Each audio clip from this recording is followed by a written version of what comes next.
hacer, qué está permitido, qué está penalizado y qué les puede dar el gane, desde luego, qué puede hacer que ellos tengan la victoria. En el caso del fútbol, yo debo admitir aquí delante de ustedes que a pesar de ser tico, no soy nada futbolero, no me gusta el fútbol, ¿verdad? Pero ahí me puse a investigar un poco el asunto de que la FIFA es quien se encarga de emitir el manual oficial del fútbol. De hecho, me di la tarea de entrar al manual y leerlo un poco. Es impresionante la cantidad de reglas, de mediciones que hay. O sea, no es nada más como que se les ocurrió pintar ahí las líneas, sino que tiene que estar a cierta distancia un elemento de otro elemento. Los jugadores tienen que ser tantos, bueno, un montón de reglas que estoy seguro que usted se las sabe un montón. ¿Qué pasa si estas instrucciones no son seguidas? O por ejemplo, si un equipo o si en un estadio deciden hacer, qué sé yo, poner ciertas medidas que no son como en una cancha de fútbol, se supone que debe ser muy normal. No va a ser un estadio que esté pues, aprobado para el juego profesional, ¿verdad? Si unos jugadores no siguen las reglas, pues van a ser sancionados, etc. De esta misma forma, la Biblia es el manual nuestro. Y pues de la misma forma hay reglas que si usted no las sigue van a afectar su vida. Usted va a tener consecuencias negativas por no seguir esas reglas. Eso es lo que nosotros tenemos que entender. No es solo que usted decide o no seguir este manual, sino que dependiendo si usted decide seguirlo o no, va a tener consecuencias negativas por no hacerlo o positivas por sí hacerlo. Tenemos ahí el primer versículo de la lección. ¿Cuál es? Alguien que me lo lea bien fuerte, que todos escuchemos. Salmos 119, del 1 al 4. Bien fuerte, alguien, rápido.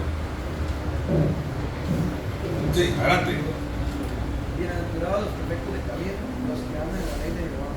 Bienaventurados los que guardan sus testimonios y con todo el corazón le buscan, pues no hacen iniquidad los que andan en los caminos. No encargaste que sean muy guardados. Muchas gracias. Entonces ahí tenemos que la Biblia, la ley del Señor, sus mandamientos nos van a encaminar sobre lo correcto, sobre lo que tenemos que hacer. Ahora, quiero compartirle hoy 3 puntos acerca de la Biblia, 3 puntos importantes, y en cada uno de ellos vamos a ir viendo distintas verdades que yo quiero que usted se lleve en su corazón. Entonces, el primero de estos puntos es que la Biblia es la palabra de Dios. Ahí se tiene que apuntar en ese espacio en blanco.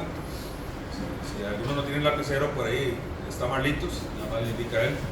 La Biblia es la palabra de Dios. ¿Qué significa que la Biblia es la palabra de Dios? ¿De verdad? ¿Qué más? Es la forma en la que Dios nos instruye a nosotros. Exacto, pero algo más básico es que literalmente son palabras que salieron de la boca de Dios, que Dios las dijo. Algo más literal. Entonces, la primera verdad que yo quiero enseñar acerca de este punto es que nosotros vivimos en un mundo espiritual que lucha contra la palabra, pero Dios es fiel para mantenerla. Usted y yo tenemos que entrar en razón y estar convencidos de que la Biblia no es un simple libro, no es un libro más que podemos poner a la par de los otros libros que usted se encuentra en una biblioteca o una librería, sino que es un libro del cual Dios tuvo el deseo de hacerlo y que Dios mismo luego dijo que tenía que estar en ese libro.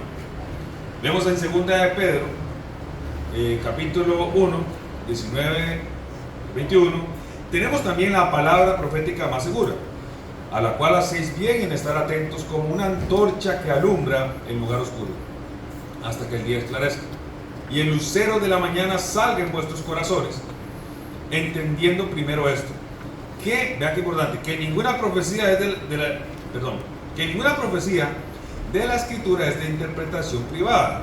Es decir, muy importante, ese es un punto extra por ahí, la Biblia no la interpretamos a nuestro antojo, muchachos. La Biblia se interpreta a sí misma. Con la misma Biblia explicamos la Biblia. No es de interpretación privada. Pero aquí está lo que yo quiero que usted vea, que usted se centre en este versículo. porque la profecía fue traída, porque nunca la profecía fue traída por voluntad humana, sino que los santos hombres de Dios hablaron siendo inspirados por el Espíritu Santo, es decir, Dios. Entonces usted tiene que tener la seguridad de que Dios fue quien ideó este libro que usted tiene en sus manos. Ahora, es vital que usted entienda, ahí va una palabra que tiene que rellenar. Como les decía antes, que vivimos en un mundo espiritual, donde la misma Biblia nos enseña a nosotros que a Satanás se le llama el ¿qué? ¿Cómo se le llama a Satanás en la Biblia? Muy bien, Juan. El príncipe de este mundo, usted diría. No es Dios. Dios es el rey del universo, el todopoderoso. Pero desafortunadamente, en Edén, cuando Adán cayó, digámoslo de cierta forma, le otorgó ese señorío que Adán tenía a Satanás por haber pecado. Entonces Satanás, por el momento, eso no va a ser siempre así, cuando nuestro Señor Jesucristo vuelva, eso va a cambiar. Pero por el momento, Satanás es el príncipe de este mundo, y por algo es que este mundo se ve así como se ve, lleno de tantas desgracias, de tanta muerte, de tanto pecado y maldad, y no se ve un mundo glorioso. ¿Usted cree que si Dios estuviera reinando sobre este mundo, las cosas estarían así? No, pero lo van a estar cuando Jesús vuelva. Ahora, ¿para qué le digo esto? Usted tiene que entender de que como Satanás es el príncipe de este mundo, él se va a encargar de hacer ciertas cosas para ciertos objetivos, y uno de ellos, uno de los más importantes, es que quiere evitar que la gente crea que esta es la palabra de Dios. Él quiere que la gente piense que esto es un libro que nada que ver. Es por eso que usted va a escuchar cosas como la Biblia está adulterada. ¿Alguien sabe qué significa adulterado? Por ejemplo, ¿cuál es su nombre? Andrés. Yo le digo a Andrés, toma una coquita, aquí te regalo una coquita para quedar como lo grande con Andrés. Pero resulta que esa coca es mitad coca y la otra mitad me la tomé y se la rellené con agua. Está adulterada, ya no es una coca como está en su estado original, sino que para hacerla parecer bien, ¿verdad? Que le voy a regalar una coca ahí al hombre, le eché lo que faltaba en agua. Es decir, a la Biblia se le han agregado cosas, está diluida, ya no es lo que era antes. Eso no es cierto y ya vamos a ver por qué. Usted va a escuchar cosas como la Biblia fue escrita por hombres, es cierto, y ahí puse en paréntesis, sin intervención de Dios. Es decir, a un hombre se le ocurrió hacer la Biblia en culto. Número 3, usted va a escuchar, es que la Biblia es un libro demasiado antiguo. Eso aplicaba antes, eso aplicaba para la gente allá en los tiempos de Moisés. Ya no, ya las cosas han cambiado mucho. Todo esto es falso. Ahora, se estima, es muy importante, que hay alrededor de 66,000 manuscritos antiguos de la Biblia. Esto entre fragmentos, papiros y rollos. Yo no sé si usted lo sabía, pero los que estudian los libros antiguos, ellos nos dejan saber que esto es una cantidad impresionante, muy importante, de manuscritos originales. La Biblia es el libro antiguo que más manuscritos originales tiene. Es decir, que si hay un libro que puede demostrar su veracidad, su autenticidad, es la Biblia. También la Biblia fue escrita a lo largo de 1500 años por mano de alrededor de 40 autores inspirados por Dios, y sin embargo no se contradice en sus enseñanzas. Vea, ¿usted sabe cuántos son 1500 años?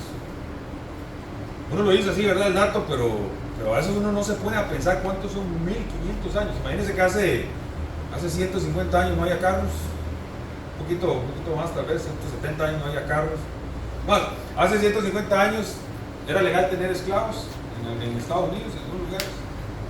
Hace como 200 años, si usted es, no sé, ¿quién ha pasado aquí que le ha dado anemia, que estaba así como muy enfermo? Resulta que hace como 200 años a la persona le hacían algo que se llamaba una sangría. Es decir, que le abrían aquí un huequito para botar sangre, porque decían, que si está enfermo, que tiene la sangre mala, vamos a sacarle la sangre.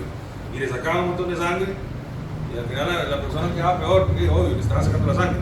Es decir, en una cantidad de 200 años, las cosas cambian demasiado en la humanidad. Las cosas cambian muchísimo. Hace 200 años creían ciertas cosas, ahora se creen otras. Bueno, y yo sé que usted sabe de qué estoy hablando. Sin embargo, a pesar de esto, en un espacio de tiempo de 1500 años, la Biblia nos transmite el mismo mensaje, nos da la misma enseñanza y apunta exactamente al mismo objetivo, es decir, mostrarnos al Salvador Jesús. En el Antiguo Testamento Jesús vendrá, es lo que se decía, y en el Nuevo Testamento se nos dice, ya el Señor vino, y ya fue crucificado por nosotros. Lo antes mencionado nos debe de hacer confiar de la veracidad de este libro, pero lo que más nos debe dar tranquilidad de saber que tenemos la verdadera palabra de Dios es que si Dios es Dios todopoderoso, y en efecto lo es, pues también tiene el poder para controlar lo que dice en su palabra. Es decir, Dios es todopoderoso, Dios controla todo lo que sucede en este universo. Dice la Biblia que un pajarillo no queda en tierra si no es su voluntad, y que aún Él tiene todos nuestros cabellos contados. Es decir, que Dios puede pararse frente suyo y decirle, usted tiene tanta cantidad de cabellos, usted tiene tanto, usted tiene tanta, hay tantas estrellas. Dios es tan poderoso que Él podría decir, hay tanta cantidad de granitos de tierra en el mundo, porque Él es todopoderoso. ¿Me va a decir usted que Dios no va a poder controlar lo que está escrito aquí? Desde luego que sí. Él puede usar cualquier persona, cualquier entidad, cualquier institución para controlar lo que está aquí. Entonces usted tiene que tener esa confianza. Vamos a ir a Salmos 19, 7 y 8. Salmos 19, 7 y 8. Dice así, vea lo que dice, vea qué importante. La ley de Jehová está cambiada. Dice eso. La ley de Jehová a veces cambia, a veces está alterada.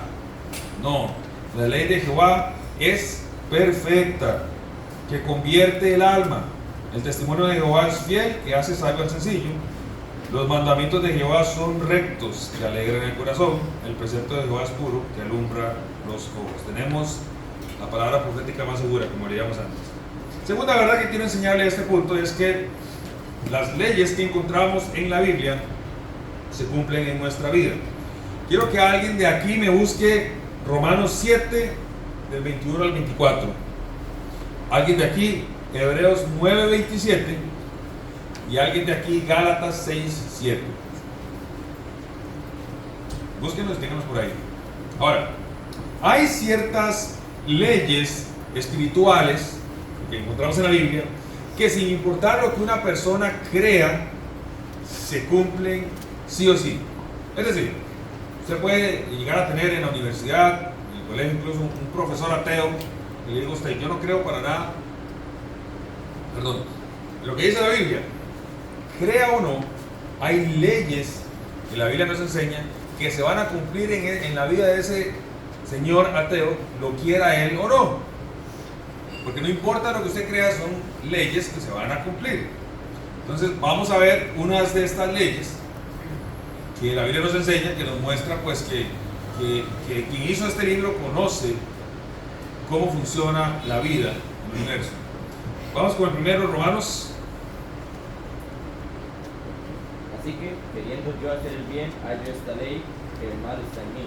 Porque según el hombre interior, me deleito la ley de Dios, pero veo otra ley en mi miembro, que se revela contra la ley de mi mente, y que me lleva contigo a la ley del pecado que está en mi miembro. Miserable de mí, ¿quién me librará de este cuerpo de muerte? Entonces, la primera ley que encontramos en la Biblia, una de tantas que hay, es la ley del pecado. Esta ley nos dice que no importa, o más bien, esta ley nos dice que nosotros los seres humanos estamos sujetos al pecado. Vamos a ser pecadores hasta el día de nuestra muerte. Y aunque por más que evitemos pecar, siempre fallamos en una u otra cosa para con Dios. Claro, entendemos que debemos de arrepentirnos y tratar de vivir una vida alejada del pecado, pero aún así, sí o no que seguimos pecando, seguimos fallándole a Dios. ¿Cuántas veces? Tanto así que la Biblia dice que si alguien dice que no tiene pecado, es mentiroso. Estamos sujetos a ese pecado hasta el momento de nuestra redención, nuestra muerte. Entonces, un profesor ateo podría llegar a decirle a usted, no, todo lo que la Biblia dice es mentira. Vea, yo le voy a gustar a usted. Todo lo que la Biblia dice que es pecado, no lo voy a hacer. Para que usted vea que eso de que la ley del pecado es que eso es mentira. Va a fracasar, no va a poder, porque es un hombre, es un ser humano y la Biblia dice que estamos sujetos a eso. Hebreos 9:27. Y de la manera que está establecido para los hombres, ¿No falta fuerte? y de la manera que está establecido para los hombres que mueren una sola vez y después por esto Está establecido a los hombres que todos muramos. Encontramos también la ley de la muerte en la Biblia. Por más que usted no crea, usted dice, yo no creo en la ley de la muerte, usted se va a morir algún día. Tercera ley, Gálatas 6:7. No os dejéis de engañar, no os engañéis. Dios no puede ser burlado, pues todo lo que el hombre sembrare, él también segará. Bien, eso se llama la ley de la siembra y la cosecha. Es decir, que todo lo que usted haga en esta vida va a tener una cosecha, sea buena o sea mala. Eso es una ley inquebrantable. Ahora, esto nos muestra, este conocimiento de estas leyes que encontramos en este libro, nos muestra, como yo les decía antes, que el autor de la Biblia sabe cómo funciona el mundo, cómo funciona el universo y cómo funciona el ser humano. De hecho, más allá de esto que acabo de decir, él fue quien hizo todas las cosas, es el constructor, el arquitecto, por tanto él es quien tiene las instrucciones, él es quien tiene el manual, él es quien sabe cómo es que funcionan las cosas. Hay otros libros, como por ejemplo el Corán, el libro del Mormón, que no son capaces de enseñar las cosas moralmente correctas ni de mostrar verdades que se cumplen en la vida. Pues bien, chicos, vamos al punto número 2 de esa enseñanza, que es: la Biblia es el manual de instrucciones. Y la primera verdad que quiero enseñarles acerca de ese punto es: la Biblia debe estar por encima de mis opiniones personales. Y aquí quiero contarles una anécdota personal, algo que me pasó hace poco. Ahí le puse anécdota personal, atol de piña. ¿Alguien sabe qué es atol de piña? No. No da lo que se pierde. Una delicia. Santiago se sabe qué es, ¿verdad? Muchachos, el atol de piña es una receta que se dan las abuelitas y, bueno, mi mamá, nuestras mamás, agarran agua y hierven las cáscaras de piña, le echan azúcar, canela y luego le echan maicena y queda aquella cosa sabrosa, como una gelatina de piña. Una delicia. Pero resulta que yo veía que mi mamá siempre lo hacía con las cáscaras de la piña. Y yo decía, ¿pero por qué mi mamá lo hace con las cáscaras? ¿Por qué no agarra piña y parte pedacitos de piña y lo hace con piña? ¿Será que mi mamá es media tacañilla o qué será? ¿Por qué no le echa piña? Y yo toda la vida con eso, ¿eh? Hace como un mes se me antojó comer atol de piña. Entonces llegué y dije, sí, esta oportunidad voy a agarrar una piña y le voy a hacer pedacitos y lo hago con piña en vez de cáscara. Ese es el atol de piña más insípido que me he comido en la vida. No sabía absolutamente a nada. ¿Por qué? ¿Por qué me pasó esto? No seguí la receta. Preferí hacerlo según lo que yo pensaba que podía saber bien, pero no sabía bien. Lo hice según mi pensamiento. La receta dice que tiene que hacerse con las cáscaras, porque en la cáscara está ese sabor fuerte que se va a impregnar en el agua y nos va a dar ese sabor a piña. Ahora, usted tiene que saber que en su vida hay muchas cosas que usted podría pensar según su mente, según su pensamiento, que son correctas, que usted puede hacerlo mejor. Bueno, la Biblia dice esto. Yo creo que yo puedo hacerlo mejor, yo creo que yo puedo hacerlo mejor de esta forma. No te va a salir, porque esas no son las instrucciones. Eso no es lo que usted debe hacer. Y vamos a ver qué nos dice la Biblia acerca de esto. Hay dos versículos ahí. El primero es Jeremías 17, 9 al 10. Engañoso es el corazón más que todas las cosas y perverso. ¿Quién lo conocerá? Yo, Jehová, que escudriño la mente y pruebo el corazón, para dar a cada uno según su camino, según el fruto de sus obras. Dice Proverbios 14, 12: hay camino que al hombre le parece derecho, pero su fin es camino de muerte. Usted tiene que aprovechar este conocimiento que Dios le está dando. Es decir, esto que acabamos de leer en estos versículos. Dios le está diciendo a usted: vea, tu corazón te puede hacer creer que hay cosas que quieres hacer que no están correctas, pero tu corazón te puede hacer creer que sí lo están, pero no. Usted tiene que grabarse eso muy bien en su mente, muchachos. Tiene que grabarse muy bien eso. Que no porque usted piense algo, porque usted se le vino a su mente, significa que está bien, que está correcto. Usted lo que debe hacer es venir a la Biblia y comprobar si lo que usted piensa está correcto o no. Y créame que en la Biblia usted va a encontrar consejo para lo que usted se le ocurra. Es un libro bastante grande. Dice el Salmo 119, 105: lámpara es a mis pies tu palabra y lumbrera a mi camino. Resulta que en los tiempos antiguos no había, primeramente, alumbrado público, no había luces así, no había electricidad todavía, y tampoco habían caminos como los tenemos hoy en día. Es decir, no habían calles asfaltadas, con una acera, con el cañito ahí, sino que eran más bien caminos muy rudimentarios. Es decir, caminos que la misma gente iba haciendo cuando pasaban por ahí. Le llaman unos caminos de tierra, ¿verdad? Cuando mucho, algunos caminos les ponían piedras a los costados, ¿verdad? Para que la gente no se saliera del camino, pero no todo el tiempo. Casi siempre eran caminos así, simplemente al andar. Entonces, imagínese usted caminando de noche por un camino de estos que solo es un trillo ahí de tierra, una noche oscura. Qué fácil era salirse del camino, sumamente fácil. Usted no está viendo nada, no hay nada que usted pueda sentir ahí. Entonces la única forma de no salirse del camino era que usted pudiera ir con una lámpara, una antorcha, para usted poder ir viendo por dónde van sus pasos. Eso es la Biblia para nuestra vida. Esa antorcha, esa luz que le permite ir viendo usted si usted va por el camino correcto o no. Segunda verdad que quiero enseñarle de este punto es: cuando las instrucciones son ignoradas, que mencionaba antes, hay consecuencias. Ahí puse una ilustración, tarjeta roja. Para seguir con el ejemplo del fútbol, hay algunos comportamientos bien demarcados en el fútbol que si usted los comete, pues usted va a tener que enfrentar consecuencias. Por ejemplo, usted se lo debe saber mucho mejor que yo, pero algunos de los que vi ahí en la lista es comportamiento violento, juego brusco grave, usar lenguaje ofensivo, que eso está ahorita muy de moda, ¿verdad? Uno ve que paran los partidos porque algún jugador o alguien de la gradería, ¿verdad? También ahora dice algo ofensivo.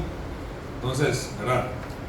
Usar lenguaje ofensivo, negar oportunidad de gol al adversario utilizando una falta, celebrar un gol de manera obscena, entre otros. Entonces, sería completamente ilógico que un jugador, pasa mucho, yo no veo mucho fútbol, pero a veces veo que sucede, que un jugador cometa deliberadamente una de estas faltas, una de estas acciones, le saque tarjeta roja y que luego se enoje contra el árbitro y se enoje contra todo el mundo que por qué le están sacando tarjeta roja, solo por eso. De igual manera, muchachos, como cristianos debemos saber que se nos pueden sacar tarjeta roja y usted no puede enojarse contra Dios porque Dios le está diciendo aquí cómo funcionan las cosas en la Biblia. Si usted no respeta lo que Dios dice, usted va a tener consecuencias. Luego usted no puede quejarse contra Dios, quejarse contra la Biblia, porque Dios es muy claro con nosotros. Ahora bien, la otra cara de la moneda, ¿cuál es? Cuando usted respeta las reglas y las instrucciones de Dios, Él nos bendice grandemente. Vamos a leer 1 Samuel 15, 22. Mira ahí a Félix, que me lo lea. 1 Samuel 15, 22.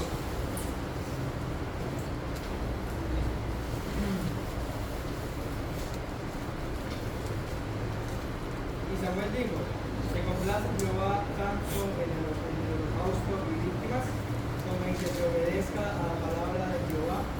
Ciertamente el obedecer es mejor que los sacrificios y el prestar atención que la dulzura de los carneros. Así es, a Dios ama nuestra obediencia, muchachos. Si hay algo en lo que Dios se complace es en que usted le obedezca. Punto número 3, ya vamos cerrando esta enseñanza, esta lección de la mañana. Dice este punto que la Biblia es la base de mi confianza. Y una verdad que yo le quiero enseñar aquí a usted: base de mi confianza. La Biblia es la base de mi confianza.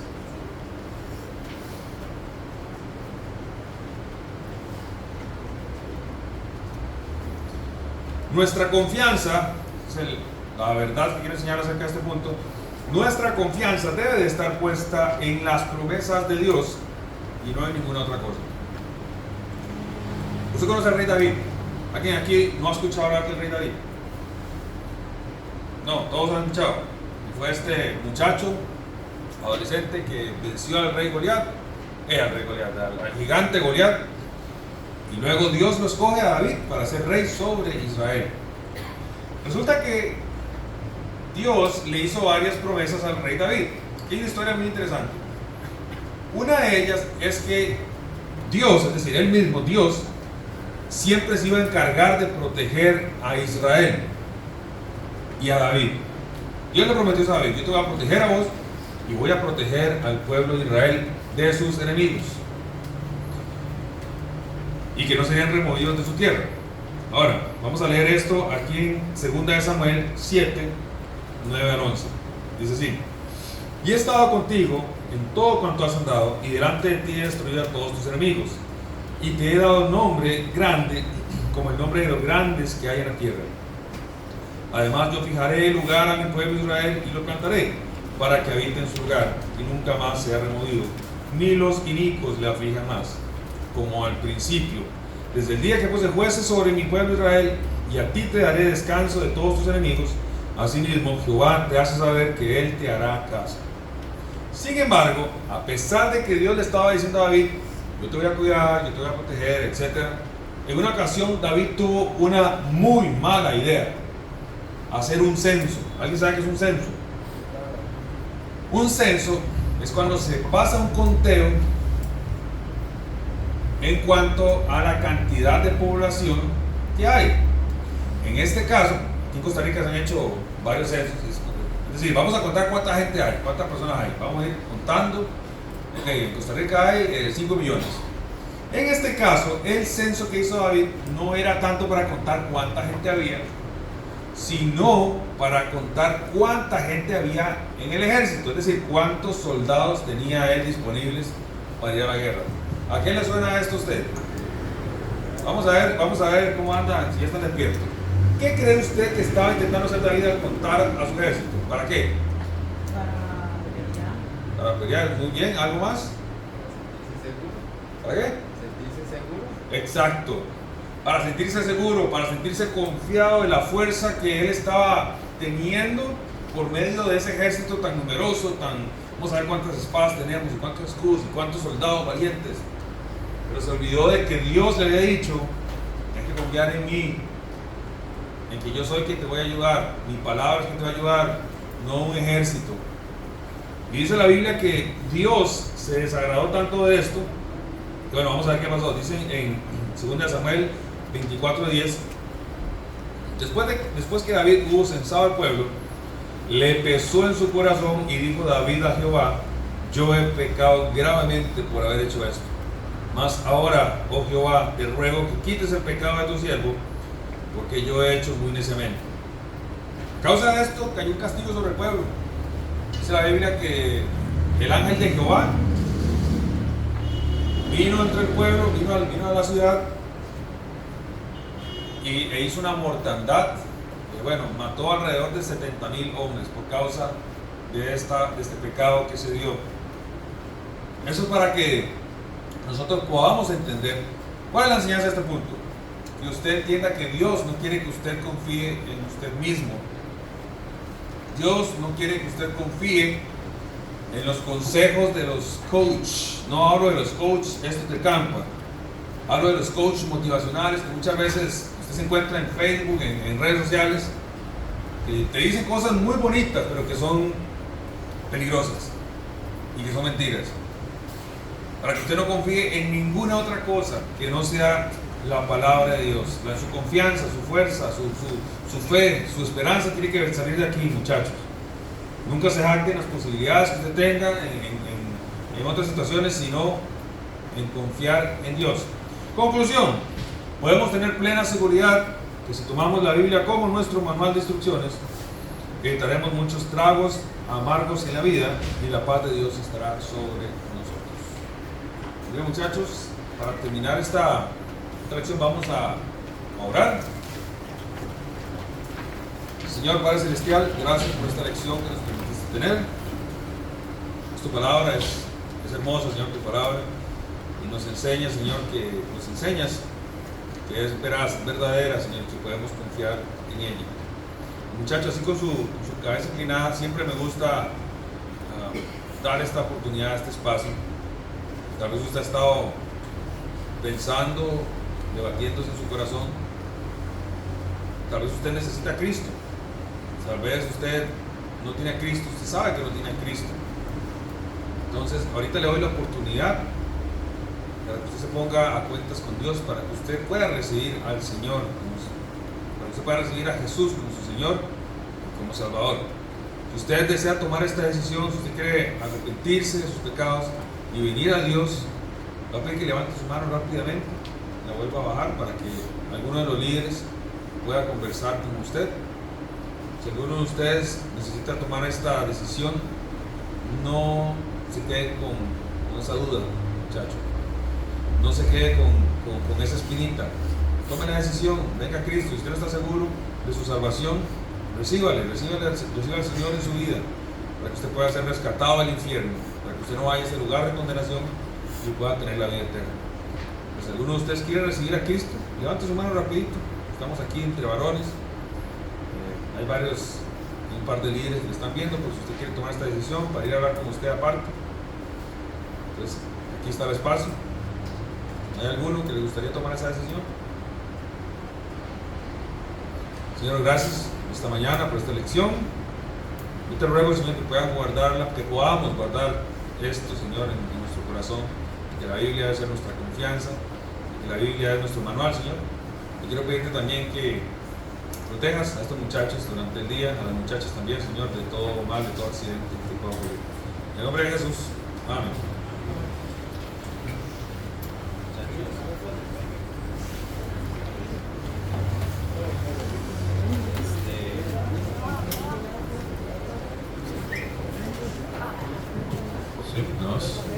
Bien, jóvenes, luego de haber tenido esa lección del día de hoy, ¿qué aprendimos? ¿Qué aprendimos? Resumen. Muy bien, ¿qué aprendimos? Muy bien, ¿qué aprendimos? Eso, muy bien, estamos con atención. ¿Qué vamos a hacer, muchachos? No sé, hagamos una luz verde ahí de las mujeres, ¿cómo les fue? ¿Ya terminaron? Vamos a hacer lo siguiente, dos cosas. La primera es una pequeña merienda, vamos a tener, que casi que esa merienda hay que llevársela, no es nada grande, sencillamente una fruta, la vamos a llevar y luego vamos a, y luego vamos a ir, ok, están hablando las muchachas, apenas salgan les dices que vengan, y vamos a irnos ya casi ahí al terreno para hacer una pequeña actividad y después vendrá la luceta y vamos a desplazarnos hacia el campo, ok. Pregunta, ¿fue al baño?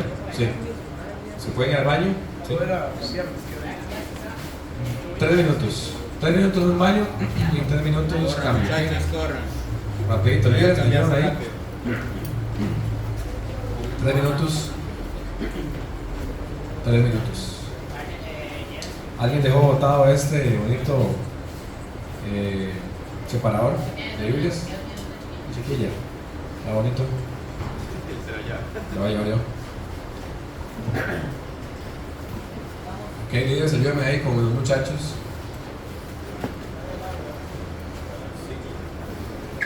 Santi.